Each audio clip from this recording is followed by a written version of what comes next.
It's been over 2 months since I've made that rant video about how the business for CEC has been going in recent years, and truthfully, I'm not all that proud when revisiting it. My main intentions when developing that video was giving the company suggestions for ways they can keep their business afloat and not lead to filing for bankruptcy again. Plus, at the time, I only learned and was shocked at the news of CEC still largely being in debt after opening up their 2.0 stores and spin-off locations. So for the sake of not jumping to conclusions again, and to also prevent CEC Entertainment from coming after me since they're apparently quite strict with how their brand is implemented online, I'll provide a bit more level-headed and appropriate commentary for this video. That video was of course not meant to attack or antagonize anybody at all, as it was just me giving my thoughts on what the company and online fandom have been going through with a sprinkle of comedy thrown into the mix. I mention all this because in my previous CEC video, there were some comments that gave me slight panic attacks, specifically this one that says, "We must get CEC themselves to watch this."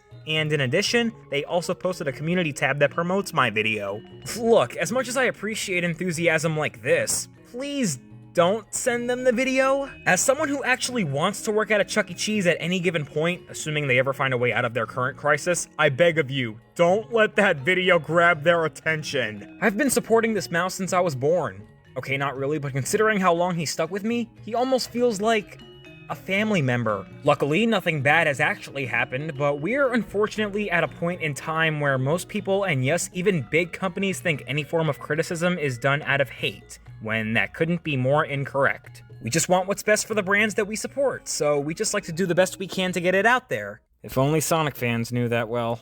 For the TLDR people, basically what I'm saying is, if there's any info or anything else I've gotten wrong with that video, or anything I've said about Chuck, I apologize and will gladly make up for that by doing a bit more due diligence when I immediately find out about something like this. With that out of the way, let's get into things. CEC Entertainment Inc. is still doing anything they possibly can to keep their establishment up and running. There hasn't really been any heart-stopping news recently. Well, somewhat. The biggest thing that caught my attention was that they finally showed off how the characters will move and sound in the upcoming Christmas special by Happy Nest Entertainment. The same company that brought us Higglytown Heroes. Feel old yet? As for how they look, it just feels like your typical animation style for any modern 2D animated cartoon. Here's the thing, when I said I wish we could have more 2D hand-drawn stuff, I actually meant something a bit less stiff and more fluid, and this isn't exactly that. They also made a new version of Easy Dance, which has more or less the same quality. I don't know, man, it doesn't exactly feel like a step up from the original style from the first Pumpkins in My Pockets MV. Probably because it isn't. Plus, it's super obvious that they just use the masks to hide their faces just to cheaply save money. If that wasn't enough, then them literally reusing the original audio that contains Jarrett's voiceover will surely convince you. Right down to Pasquale once again being shoved off to the side. It's disappointing. Also, Chuck's eyes, slightly terrifying. Could we perhaps supersize those peepers? For science. This only leaves me mildly concerned for how the Christmas special will turn out, but I'll give it a chance cause who knows, maybe it will deliver. At least it's not AI, but it's still a shame that that's how low the bar has been set. Speaking of which, they are still posting AI renders and concept art for their stores and characters on the web, and folks are making it perfectly clear that this is not what we want to be seeing.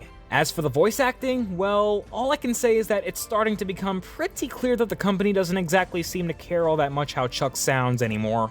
While the new voice actors are undoubtedly talented, their interpretations feel somewhat jarring, perhaps because I've grown so accustomed to the original show tape voices. I mean, what other reason could it be? Nathan doesn't exactly sound identical to Jarrett at all here, which of course means they could be trying to go for a new voice direction, but it just feels off. Grey Delisle is also involved, and I'm gonna take a wild guess that she's gonna be the voice of Bella, as her voice can be heard in the Pumpkins in My Pockets video. I don't even know who was filling the role of Munch or Helen here, since I'm not sure it was even confirmed who was voicing them.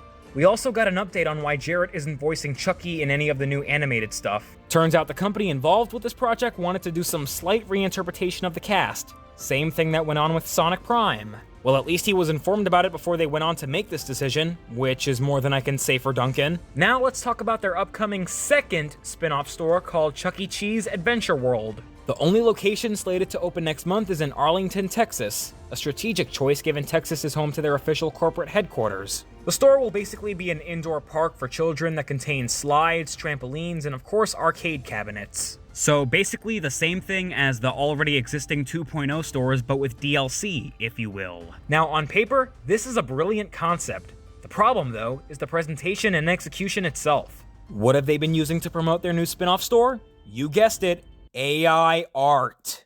Explaining my stance on this again would be like trying to sell ice to penguins. You guys already got the picture. Their financial issues just seem to get worse by the minute, but I'm still a bit unsure how things could look bleak when they somehow have enough money for 2 spin-off stores on top of the main store itself. As I said before, evidence overwhelmingly suggests a critical decline in fan confidence regarding the franchise. That's proven just by taking a look at their YouTube upload schedule, since all they've posted lately were compilations of previous songs, skits, and whatnot. I mean, just look at this thumbnail. The C is backwards, dude. And to think I idiotically thought that all of the CEC suffering through financial loss stuff was a small rumor, but nope, it's legit. You don't even need to read the articles, as a good chunk of the recent choices the company made speaks for themselves. My point is, I know they have some smart people on their team, but you're seriously telling me that not one of them are against the use of AI slop? Why prioritize global expansion over investing in quality artistry and talent? It's really time they started reevaluating their priorities. Just look at what McDonald's did recently with their McDonaldland meal by bringing back the things that made them appeal to us in the first place. It's time CEC did something similar with their Pizza Time Theater era. I'd pay good money to see that, and so would a handful of adults outside of the fandom. Chuck's Arcade only sorta does that, but it doesn't exactly go all in with the concept. One could argue all they want about this not being something to whine about, and while you wouldn't necessarily be wrong, I still hope that what I'm saying here is understandable. All I'm asking is for kids when they enter the place to either celebrate a birthday or just to have fun, to feel the same kind of excitement I felt when I was a kid. Just being a kid. Chuck E. Cheese was a place of magic. Without it, it's just your typical pizza place, which is sadly the case today. Even as the company faces bankruptcy again and continues its AI initiatives, let us remember and cherish the unforgettable experiences and family memories created there. You'll always hold a special place in my heart, Charles. Don't make an excessive joke, don't make an excessive joke, don't make an excessive joke!